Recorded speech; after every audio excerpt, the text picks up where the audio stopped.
Ya, salam sejahtera bagi kita semuanya. Salam dan Tuhan Yesus memberkati kita. Haleluya, haleluya. Amin. Bapak, Ibu, dan teman-teman sekalian, pada bagian ini marilah kita sama-sama mendengarkan sebuah kesaksian yang sangat menyedihkan dari seorang murtadin yang mana beliau ini pernah diusir dari kampung halamannya setelah dia menerima Yesus Kristus sebagai Tuhan dan Juru Selamatnya. Dengan kejadian itu Bapak Ibu, beliau ini tidak merasa kecewa, dia tidak menyerah, dia terus berusaha untuk terus berdoa kepada Tuhan dan terus berbuat baik kepada orang-orang yang mengintimidasi dia, karena dia percaya bahwa firman Tuhan berkata bahwa kejahatan itu tidak boleh dibalas dengan kejahatan, tetapi kejahatan itu dibalas dengan kebaikan. Luar biasa sekali Bapak Ibu. Namun sebelum kita lanjut, marilah kita dengarkan dulu cuplikan video yang berikut ini. Salam saudara-saudaraku yang dikasihi Tuhan Yesus. Kali ini saya akan bersaksi di mana kami pernah mengalami perlindungan Tuhan yang luar biasa, hikmat yang daripada Tuhan, sehingga sampai pada saat ini kami boleh ada di daerah ini. Ya, saudaraku, dulu di kira-kira tahun 2000-an, ketika saya baru-baru ada di daerah salah satu desa di Sumatera Utara ini, di mana lingkungan yang saya tempati itu adalah mayoritas adalah orang-orang non-Kristen. Nah, tapi ketika saya baru bertempat tinggal atau menempati desa itu atau tinggal di desa itu, tidak ada orang yang mengetahui bahwa saya ini adalah orang Kristen.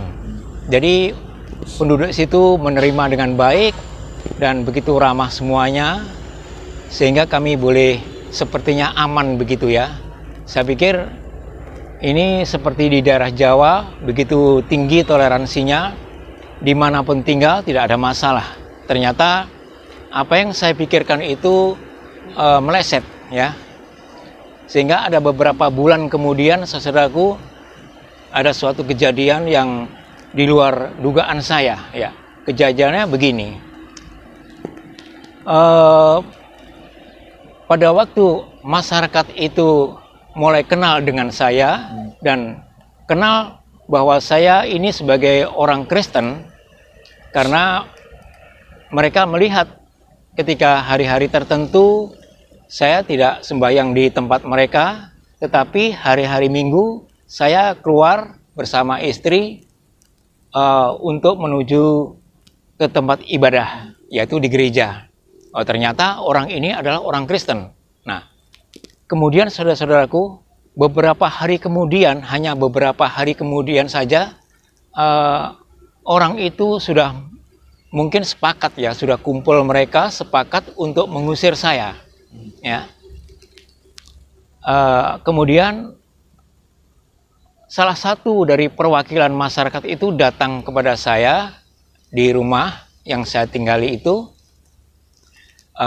membawa satu lembar tulisan, dan di dalam lembaran itu ada penuh dengan tulisan ya saudara-saudaraku, nama dan tanda tangan yang isinya sebenarnya untuk mengusir saya ya, agar saudara Widodo untuk pindah dari tempat ini atau dari desa ini, dengan alasan ya tidak, yang pertama sebenarnya karena Kristen. Tetapi saudaraku, ketika ada utusan itu datang, sudah penuh dengan tanda tangan, ada banyak tanda tangannya, satu lembar itu penuh. Kemudian saya bilang begini, saudara atau lingkungan ini tidak bisa mengusir saya kalau hanya sebatas ini, atau mungkin rame-rame datang ke sini untuk mengusir saya, mungkin bisa, tapi risikonya pada kalian semua nanti. Kenapa seperti itu? Ya karena kalian memaksa saya untuk pindah dengan alasan yang tidak jelas. Negara ini kan negara milik semua agama, gitu ya. Terus sebaiknya kamu seperti ini saja, kamu laporkan polisi, biarlah polisi yang mengusir saya. Kalau polisi kan tahu hukum, kalau kamu kan nggak tahu hukum. Nanti jangan-jangan bukan saya yang masuk penjara, justru kalian rame-rame nanti masuk penjara karena memaksa saya untuk keluar dari daerah ini dengan alasan yang tidak jelas. Oke lah Pak, kalau gitu saya akan pulang sebentar, ya. Oke, setelah pulang dia, besoknya saudaraku, ada beberapa hari kemudian utusan itu datang lagi. Dia mengatakan kepada saya, Pak, nanti kalau ada polisi datang ya diterima, Bapak dengarkan apa yang dikatakan polisi. Kemudian kalau Bapak dipanggil ke polisi, ke kepolisian, ya Bapak datang. Oke, saya datang. Nah, hanya sebatas itu saudaraku. Besoknya kalau nggak salah itu memang ada polisi datang. Ya, mungkin 2-3 hari lah ada polisi datang untuk dikiranya untuk menginterogasi saya. Ternyata polisi itu yang datang itu polisi yang saya kenal baik, bahkan seperti adik saya. Ya. Nah, kemudian ya saya bincang-bincang begitu ramahnya. Setelah bincang-bincang sejenak, terus dia pulang. Ya, pulang.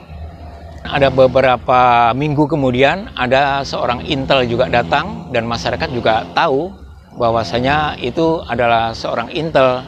Ya, kebetulan juga intel itu kenal sama saya. Ya akhirnya ya bincang-bincang aja, sepertinya nggak ada sangkut pautnya dengan apa yang jadi masalah pribadi saya, dan orang itu nggak nanya ada masalah apa gitu ya. Cuman polisi itu bilangnya aman aja Mas, aman ya. Polisi yang tadi yang saya ceritakan tadi juga mengatakan gimana Mas di sini, aman gitu saja. Ya sudah, nggak apa-apa, kalau ada apa-apa bilang sama saya gitu. Nah, habis itu saudaraku, sebulan nggak ada apa-apa, masyarakat tetap diam, nggak ada datang lagi perwakilannya. Kemudian ya berlanjut terus hidup dan usaha. Nah, karena saya di desa itu sebagai pendatang, saya juga usaha kecil-kecilan, yaitu membuat paving block dan genteng beton. Ya. Kemudian saudaraku, waktu itu bulan itu mendekati Desember. Dan ketika beberapa 1 atau 2 bulan lagi, mungkin menjelang Desember itu 1 bulan kemudian, ya. Pas Desember, karena masyarakat itu sudah nggak ramah lagi, yang dulu begitu ramah, ketika jumpa di jalan itu seperti nggak kenal lagi, ya. Banyak tetangga yang dulu datang ke rumah begitu ramahnya, sejak itulah saudaraku nggak ada lagi tetangga yang datang. Dan sangat sepi dan tidak ada keramahan, ya. Kemudian saudaraku, di bulan Desember, tepatnya tanggal 24 Desember waktu itu, saya suruh istri membuat kue.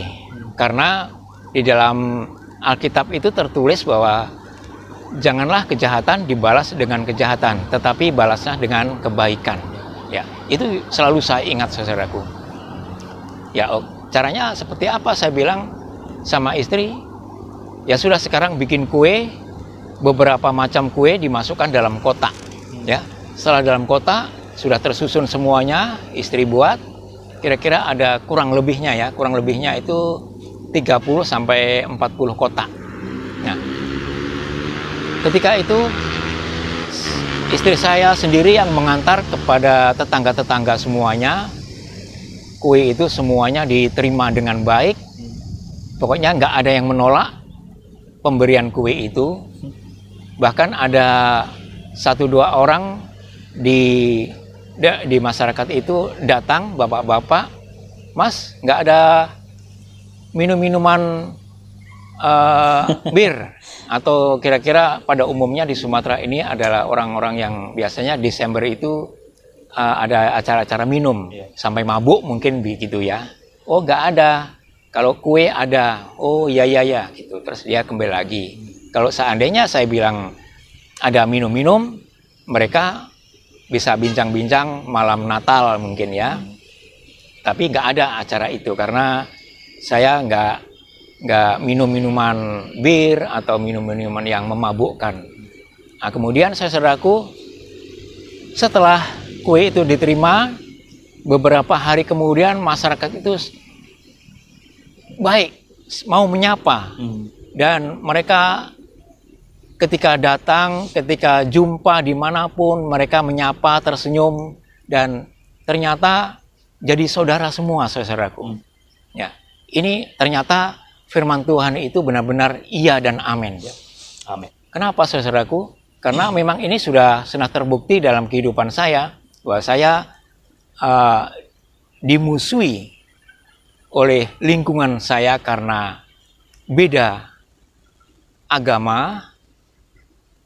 Kemudian saya memberkati orang-orang yang memusuhi saya mendoakan orang-orang di lingkungan saya yang memusuhi saya, tidak hanya mendoakan tetapi berbuat, ya, bertindak, yaitu memberikan berkat buat mereka yang berupa kue di saat-saat Natal itu. Ya, sejak itulah saudaraku, semua lingkungan itu jadi saudara. Amin. Ya.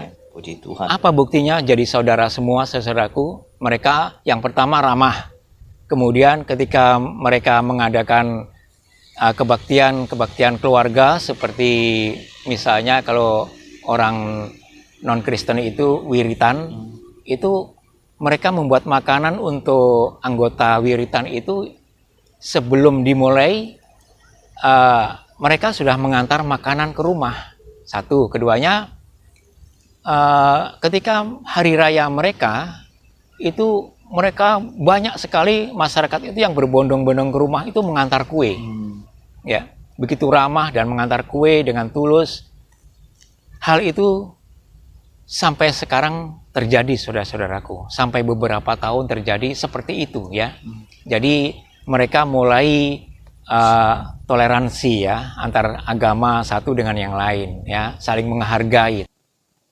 Dampak daripada saya berani untuk tampil sebagai orang Kristen, tidak sembunyi-sembunyi ya, terus terang di dalam masyarakat itu, ternyata di lingkungan saya itu ada beberapa orang Kristen, saudaraku, yang selama ini tidak berani untuk ke gereja, apalagi ibadah di rumah, kemudian tidak bisa membeli tanah di lingkungan desa itu karena orang Kristen tidak bisa membeli sebidang tanah ataupun pokoknya membeli lah ya untuk orang-orang Kristen ini. Ya selama ini seperti itu. Tetapi karena saya berani sebagai orang Kristen mengakui bahwa Yesus itu adalah Tuhanku, dan berani untuk ibadah ke gereja, berani untuk melakukan ibadah di rumah, ya. Mereka ikut, saudaraku, ikut berani untuk datang ke gereja. Walaupun bukan gereja yang sama dengan saya. Yang jelas dia mulai berani untuk datang ke gereja, tidak takut.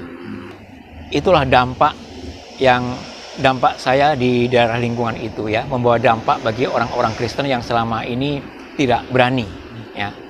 Itu saudaraku kesaksian saya begitu luar biasa, yang saya anggap ya luar biasa perlindungan Tuhan itu, penyertaan Tuhan itu.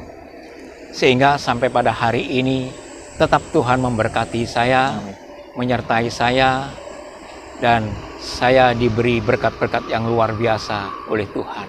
Ya, demikian saudaraku kesaksian kali ini. Kiranya apa yang saya saksikan ini menjadi sesuatu yang positif bagi saudara semua. Terima kasih. Tuhan Yesus memberkati. Salam.